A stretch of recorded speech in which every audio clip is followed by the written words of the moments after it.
बच्चों, मेरा नाम है मोनिका चंद्रावत और मैं कक्षा 5 का पर्यावरण पढ़ा रही हूँ।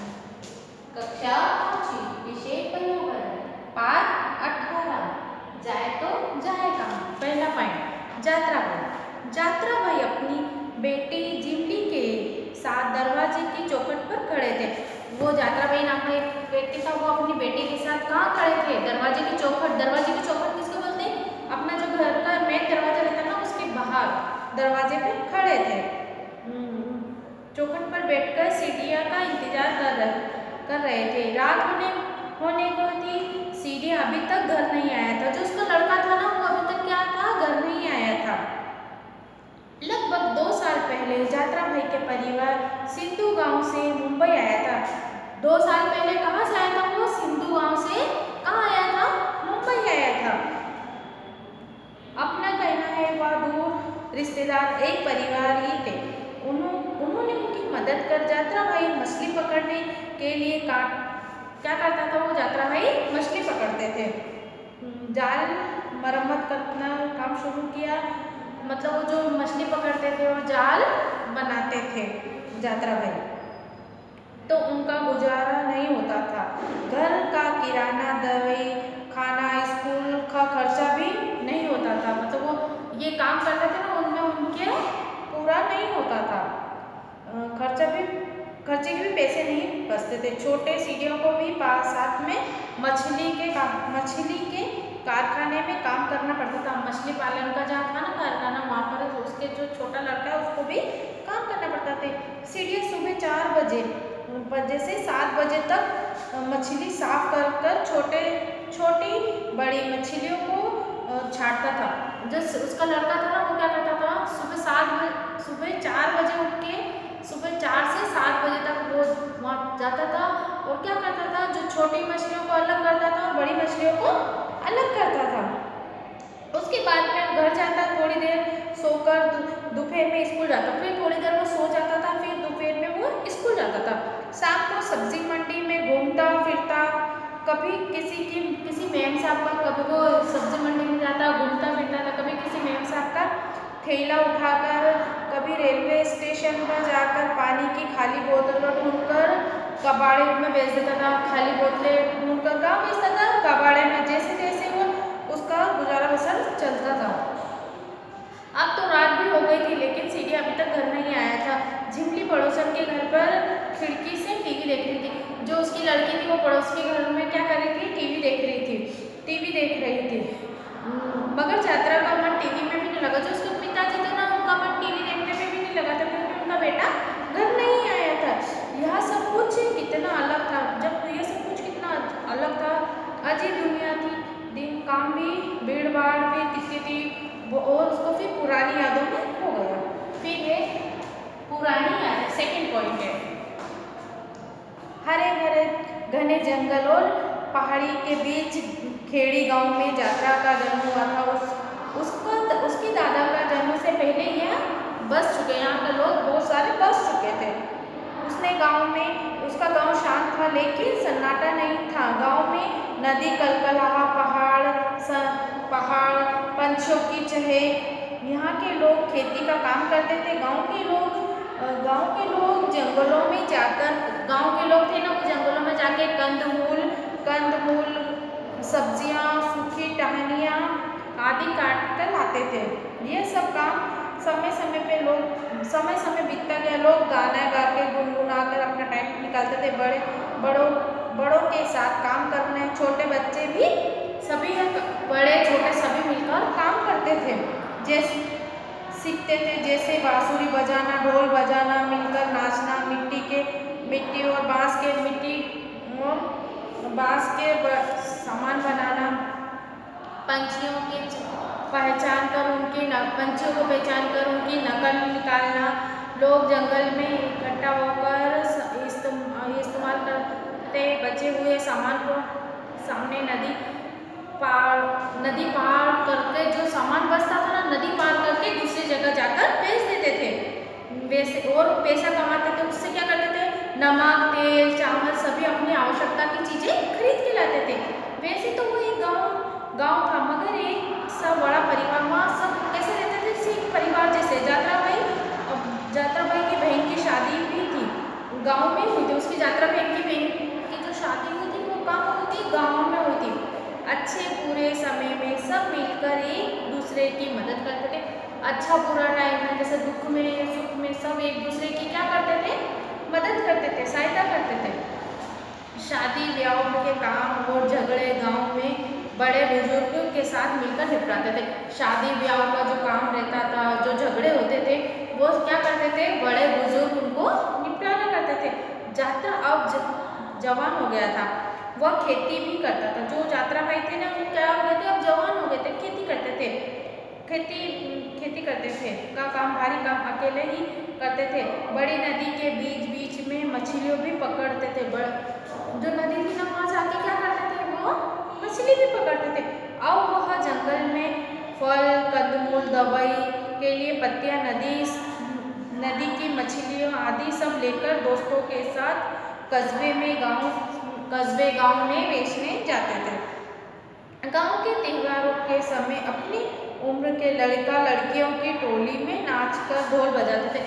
मतलब अपनी उम्र के जब त्योहार आता था ना तो वो क्या करते थे, अपनी उम्र के हम लोगों के साथ क्या करते थे, नाचते गाते टोलियों में। फिर थर्ड पॉइंट है नदी पार। एक दिन गांव वालों ने सुना कि उनकी नदी एक बहुत बांध बनने वाला, बहुत बड़ा बांध बनने वाला। गांव वालों ने सुना है कि उनकी नदी पर एक बहुत बड़ा बांध बनने वाला है।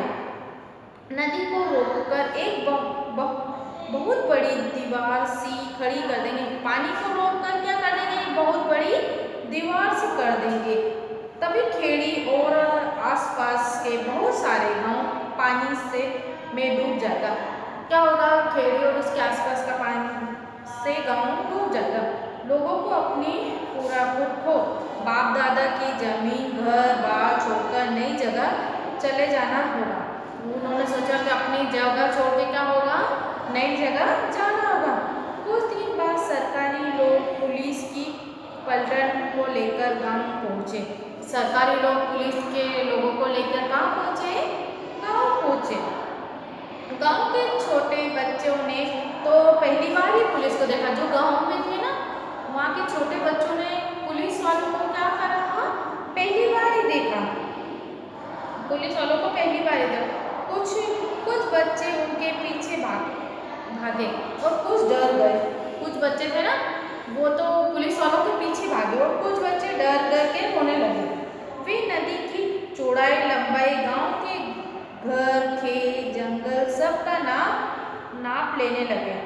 उन्होंने क्या करा, नदी की लंबाई चौड़ाई घरों का ये क्या करा, सबका नाप लेने लगे। उन्होंने गांव में बड़ों के साथ मीटिंग भी की। उन्होंने गांव के जो बड़े लोग थे ना उनके साथ क्या करा, मिलकर बातचीत करी। जिनके पास अपनी जमीन है उन्होंने नदी पर बहुत दूर बसाने का ये कहा। जिनकी नदी के पास थी ना उनकी जमीन थी ना, उनको बोला कि आप ना थोड़ा दूर जाइए, दूसरी जगह जाइए, जमीन मिलेगी आपको। यहाँ से हटा के हम दूसरी जगह जमीन देंगे। वहाँ स्कूल बिजली अस्पताल होगा, बस और ट्रेन भी होगी। वहाँ बोला स्कूल होगा, अस्पताल होगा, बस होगी, ट्रेन होगी, आपको ये सारी सुविधाएं वहाँ पर दी जाएगी। जो आज तक खेड़ी के लोगों के लिए सोचने, एक जो गांव बहुत छोटा सा था वहाँ कुछ सुविधा नहीं थी, उनके लिए एक नई चीज़ थी ये सब चीज़ें। उनकी माँ बाप भी गांव में कई बड़े बूढ़े को अपने गांव छोड़ना पड़ा। उनके माँ बाबा और कई बड़े बूढ़ों को क्या करना पड़ा, गांव छोड़ना पड़ा। गांव छोड़ना पसंद नहीं था। यात्रा भी यह सुनकर थोड़ा सहज वो हो गया। जैसे उसने यात्रा ने भी सुना कि हमको हमारा गांव छोड़ना पड़ेगा तो थोड़ा उसको वो हुआ, थोड़ा खुश भी हो जाता। सोचा वहाँ शादी के बाद अब अपनी दुल्हन को नए गांव में ले जाऊंगा। वो यात्रा भाई सोचा वहाँ शादी के बाद क्या होगा कि अपनी दुल्हन को कहाँ ले जाऊंगा, नए गांव में ले जाऊंगा। ऐसा घर जिसमें बटन दबाते ही बिजली जल जाएगी। वो क्या बोला, ऐसा घर होगा जहाँ पर बटन दबाते क्या होगी, बिजली जल जाएगी। घरों में नल खुले में पानी होगा, बस बस में बैठकर शहर घूमने जाएंगे। क्या बोले? बस में बैठ के कहाँ जाएंगे? शहर घूमने जाएंगे। सोचता हुआ जब बच्चे होंगे तब उन्हें उनके लिए स्कूल भेज पाएंगे। उन्होंने बोला अगर हम शहर में होंगे तो वहाँ सारी सुविधा होगी, मतलब स्कूल भी होंगे, हम बस में घूमने भी जाएंगे और इस बच्चे होंगे तो बच्चों को क्या स्कूल पहुँचाने के लिए बसें भी होगी। जैसे हमारे बच्चे हमारे जैसे अनपढ़ ना रह जाए। एक नई जगह, दोपहर का समय था, कड़ी धूप थी और गर्म हवा जैत्रा बैठा हुआ था। रास्ता चलते जैसे गर्म था। आसपास कोई छायादार पेड़ भी नहीं थे। उसने देखा आसपास कोई छायादार पेड़ भी नहीं थे, सिर्फ कुछ मकान थे और दुकानें भी थी। कुछ मकानें थे, दुकान थी। दवाई खरीद कर यात्रा घर की ओर चल दिया। दवाई खरीद के यात्रा का चल दिया, घर की ओर चल दिया। उसके पीठ पर पुराना टायर था। आजकल घर का चूल्हा जलाने के लिए घर का चूल्हा जलाने के लिए ऐसा होता था, टायर का रबर से वो क्या कहते हैं, टायर के रबर में जो ट्यूब होता है ना वो जलाना था उसको। ये आग जल्दी, इससे आग क्या होती है, जल्दी पकड़ लेती, इससे लकड़ी भी कम जलती, उससे क्या होगा, लकड़ी कम लगेगी। वो ट्यूब जला रहा था यात्रा भाई। इसे जलाने के लिए वह धूप में परेशान था। सिंधु नाम का इस गांव से वह हर चीजों पर पैसे से मिलती। जो नए गांव में आता वो चीजें वहाँ पर क्या होती, सब चीजें क्या होती, पैसों से मिलती। दवाई, सब्जी, अनाज, पशु, सब लकड़ी भी पैसे की मिलती। मिट्टी का तेल तो उससे बाहर था, उसकी पहुंच से बाहर था। कहाँ से लाएगा इतना पैसा? सोचते सोचते यात्रा अपने घर तक पहुंच गया। छत के नाम पर टीन का चदरा था। छत के नाम पे क्या था? टीन का पतरा था, जैसे जल रही हो। यात्रा की बीवी तो तेज बुखार में तप रही थी। यात्रा की बीवी थी, उसको क्या था, तेज बुखार था, वो जल रही थी। उसकी बेटी झिमली और छोटा भाई सीरिया को गोद में लेकर सुला रही थी। घर में कोई बड़ा भी नहीं था। माँ और पिताजी को पहले ही खेड़ी छोड़ने के लिए गम में वो गुजर गए थे। उसके जो माता पिता था वो गम में गुजर गए थे। जैसे सपना देख रहा था वैसे तो नहीं था। जैसा उसने सपना देखा था कि नई जगह जाएंगे, ऐसा होगा, पर वो सब कुछ नहीं था। बिजली तो थी मगर वहाँ कभी भी नहीं थी। बिजली थी पर कभी लाइट नहीं आती थी, कभी नहीं आई। ऊपर से बिजली के बिल का नया खर्चा। इस गांव में यात्रा को टीन के चादर से बने हुए मकान में घर मिला था। पशुओं को रखने के लिए भी उसे जगह नहीं थी। थोड़ी सी खेत थी, जमीन थे, उसमें उसको पूरा करना पड़ता था। उसका परिवार भी जानता था उसे बहुत महंगा था। जहाँ उस नए शहर में गए थे वो क्या था, बहुत महंगा था। उसके पास खर्चे के पैसे नहीं थे। उसके हाथ बहुत गोल हो गए थे, मजबूर हो गया था वो। बहुत पुराने गांव में रहता था तो ये सब चीज़ें क्या थी, उसको आसानी से मिल जाती थी। अगर कोई बीमार भी हो जाता था तो जड़ी बूटियाँ से ठीक हो जाता था, दवाई का खर्चा नहीं लगता था। बहुत से लोग उसे मदद कर देते थे, उन्हें इलाज के लिए सुधार जाता था। यहाँ तो अस्पताल जाना पड़ता, डॉक्टरों के पास जाना पड़ता, डॉक्टर की फीस वो नहीं दे पा रहा था। यहाँ स्कूल था पर टीचर खड़ी में बच्चों को तरफ ध्यान नहीं देते थे। नई भाषा पढ़नी पड़ती थी बच्चों को, के लिए बहुत कठिनाई थी। सिंधु गांव के लोगों को इतना आज पसंद नहीं थे।